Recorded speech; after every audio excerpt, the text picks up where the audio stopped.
Alright guys, welcome back to the channel. Welcome if you're new. Thank you for taking time out of your day to check the video out. We have more PlayStation news, rumors, and leaks to go over and cover here today. We're starting here with the announcement for New Game Plus coming to Ghost of Yotei on November 24th. Over on the PlayStation blog, it reads, on November 24th, a free patch for all Ghost of Yotei players will introduce New Game Plus, allowing you to replay Atsu's quest for vengeance from the beginning with everything you earned throughout the campaign. Yes, that means it's time to bring a gun to a sword fight with all the armors, abilities, and weapons from your first playthrough available from the start of the game. New Game Plus will unlock after you finish the main story and will add a new, harder difficulty option. They say options, so seems like there's going to be more than one. And 2 new trophies. There's also a new currency called Ghost Flowers that you can exchange with a new vendor for more than 30 new cosmetics, including new armor sets and weapon dyes, plus 10 new charms. You'll also be able to earn an additional tier of upgrades for your existing armor sets and weapons. Beyond New Game Plus, we also have a host of new features coming for the base game. Starting with this new patch, you'll be able to replay content in the post-game after you've completed the main story, including a new stats display. We're also adding new accessibility options, including directional button remapping and new photo mode features, including shutter speed, a composition grid, and new filters. We're happy to close out the year with these new features and excited to see what everyone creates in photo mode. We're extraordinarily grateful for all the support you've shown Ghost of Yotei since our launch last month, whether you revisit Atsu's story in New Game Plus or jump in for the first time this holiday season. We hope you enjoy your time in Ezo, and we can't wait to introduce you to Ghost of Yotei's Legends mode in 2026. Thank you for playing. So there you go, a New Game Plus update that's coming for Ghost of Yotei. It's coming sooner than I expected. I thought maybe this was something that would come in December or maybe even in January. And so this is definitely welcome. They do say here that they're adding 2 trophies. I assume that one of these trophies is going to be to complete the game in New Game Plus. My natural assumption is the other trophy is going to be completed at a harder difficulty. I'm just putting that out there because I know a lot of you guys here are trophy hunters, so we'll have to see about that, but very cool. I'm almost finished with Ghost of Yotei. I think I need 4 more trophies. I'm like 90% done, but it's really nice to see the update coming so soon. But continuing to talk about Ghost of Yotei, we have an interesting report here from Gaming Bolt. It says Jason Connell, creative director of Ghost of Yotei, has revealed that developer Sucker Punch Productions had more complex plans for the game's flashback mechanics than what it ended up getting. In a discussion with Breaking Bad and Better Call Saul creator Vince Gilligan in a recent episode of Creator to Creator, Connell spoke about the mechanic and how it could have helped Ghost of Yotei's storytelling by allowing players to understand protagonist Atsu's emotions. The mechanic would have essentially allowed players to understand what Atsu is feeling at any given moment at the press of a button.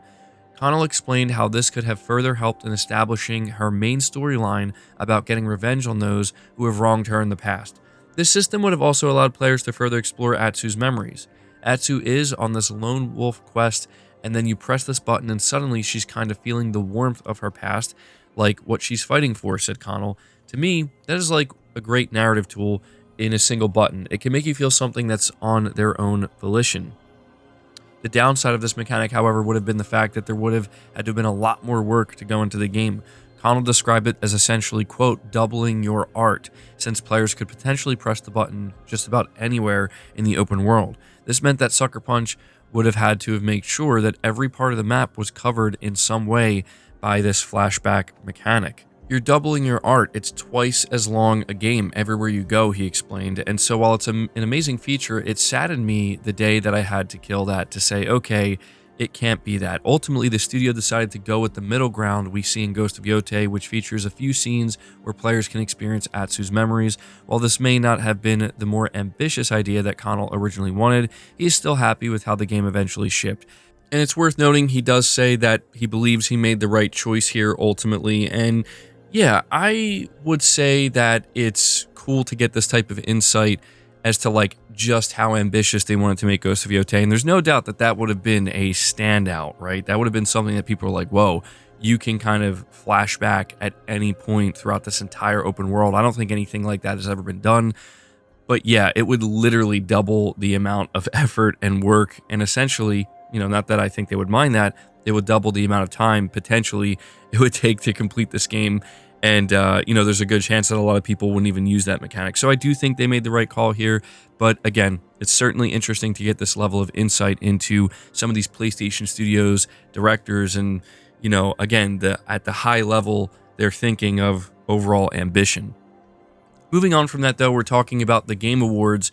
I want to just let you guys know that Sony has, as of right now, taken the most nominations across, I believe, 3 of their games. This was published by the official Game Awards Twitter account. They say, here's a look at the most nominated publishers for the Game Awards 2025, and Sony Interactive Entertainment is at the top with 19 nominations, and those nominations are distributed across Death Stranding 2 on the Beach, Ghost of Yotei, Helldivers 2, and The Last of Us Part 2 Season 2 for HBO.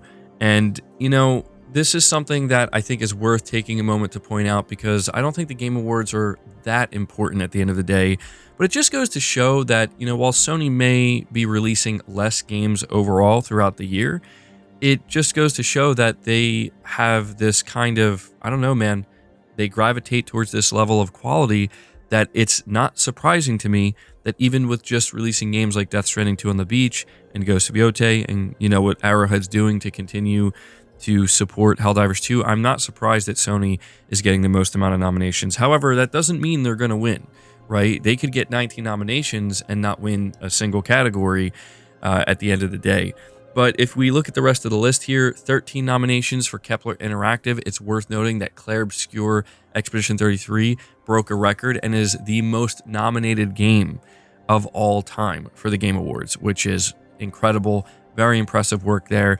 And then 10 nominations for Electronic Arts as well as Microsoft, 7 for Sega, 6 for Supergiant, and 5 for Team Cherry. So good work all around, I would say, for these teams and publishers across the industry. Moving on from that, though, we have a very interesting report here as to what is going on with Sony and the Japanese market. This is being reported by Push Square. They say PlayStation's previous management believed it was acceptable for Nintendo to erode its market share in Japan, but new CEO Hideaki Nishino, who's Japanese and has replaced British leader Jim Ryan, won't go down without a fight. According to a report by TV Tokyo, the company committed to its plan of releasing a cut-price Japanese language-only model within 4 months of its rival deploying the same strategy with the Switch 2. The move comes with substantial risks. The model may lose the manufacturer money as component prices have soared since the PS5's launch in 2020. But apparently Nishino believes it's necessary to stop PlayStation's domestic rot. While the PS5 started quite strongly in Japan, its sales have slowed significantly due to rising prices. To make matters worse, Nintendo's grip on the region with its more appealing hybrid hardware form factor has started to eat into Sony's market share. The big wake-up call for the manufacturer may be seeing tentpole titles like Resident Evil 9 and Final Fantasy VII Remake beginning to ship on the Switch 2. Historically, titles like this have skipped Nintendo's hardware due to technical limitations.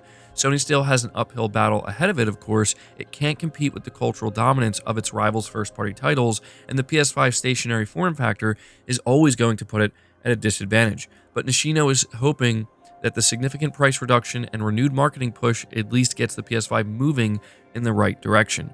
So this is very important to highlight because we're seeing a significant shift for pretty much the majority of the PS5 generation. Sony simply has not cared about the Japanese market. They didn't see it as important or as a priority. A lot of people believe this was a problem, and apparently Hideaki Nishino also sees it as a problem. But as we saw with that recent state of play, they're doing a very significant push to kind of, honestly, to me, it seemed like they basically soft launched or relaunched, I should say, the PS5 in Japan with that recent state of play. And we also know that there's going to be a PlayStation 6 handheld coming out, like a full-blown handheld device from Sony, the first one since the PlayStation Vita. And I have no doubt they are going to try very hard to make that a success in Japan because we know that the Japanese market really does gravitate towards handhelds. And, that's one of the reasons why the Switch 2 is doing so well. So I figured I would let you guys know about this. It does seem like Sony is beginning to take Nintendo more seriously, which honestly, I did expect, because the Switch 2 was overall always going to get more third-party support, and it's also doing extremely well in Japan. It's basically eating Sony's lunch in Japan. So yeah, this isn't necessarily a surprise, but I'm curious to see what you guys think of it. Moving on to the next topic, though, we're talking a little bit about Helldivers 2. We have another report here from Gaming Bolt. It says Arrowhead Game Studios has released a new update for Helldivers 2, bringing the title up to version 4.1.2. The update has been described by the developer as being a mini quality of life update. Well, the update brings with it a host of fixes for various crashes that could occur, as well as bugs related to some of the in-game equipment not working. An interesting thing to note is that Arrowhead Game Studios has teased something bigger for a later date. At the very bottom of the patch notes for the update, the studio has hinted at a bigger update coming specifically on December 2nd. We also kindly ask you put a fiery red circle around the date December 2nd, wrote the studio at the bottom of the patch notes, as we will have some buzzing updates for you all. So just figured I would let you guys know about this because, we saw that Helldivers 2 was nominated as best ongoing game. Arrowhead has been doing a very good job with these updates, keeping players satiated, keeping them coming back. And so, naturally people are always wondering, when's the next big update coming? They seem to be hinting that December 2nd is the day they're going to announce it. So if you're a Helldivers player or you're looking for a reason to jump back in, pay attention to that date. Moving on to the next topic, though, we have some, in my opinion, good news. We're finding out that Twisted Metal, the show, was renewed for Season 3. And you really have to wonder when Sony's going to get on to making an actual Twisted Metal game. They did try at the beginning of this generation, but it never got off the ground and ultimately ended up getting canceled. But the only thing that really I think is worth pointing out here is that apparently they are changing showrunners. So it says Variety is reporting that David Reed will be joining as showrunner, replacing Michael Jonathan Smith. Variety claims Reed will join as showrunner and executive producer for the third season of Twisted Metal as part of a deal with Sony Pictures Television. Previously, Reed served as the writer on The Boys, Star Trek, Strange New Worlds, and The Magicians. So I'm not sure what this is ultimately going to mean for Season 3, but I have to tell you, I have thoroughly enjoyed Season 1 and 2 of Twisted Metal. I actually think it's like the best show that Sony has put out so far.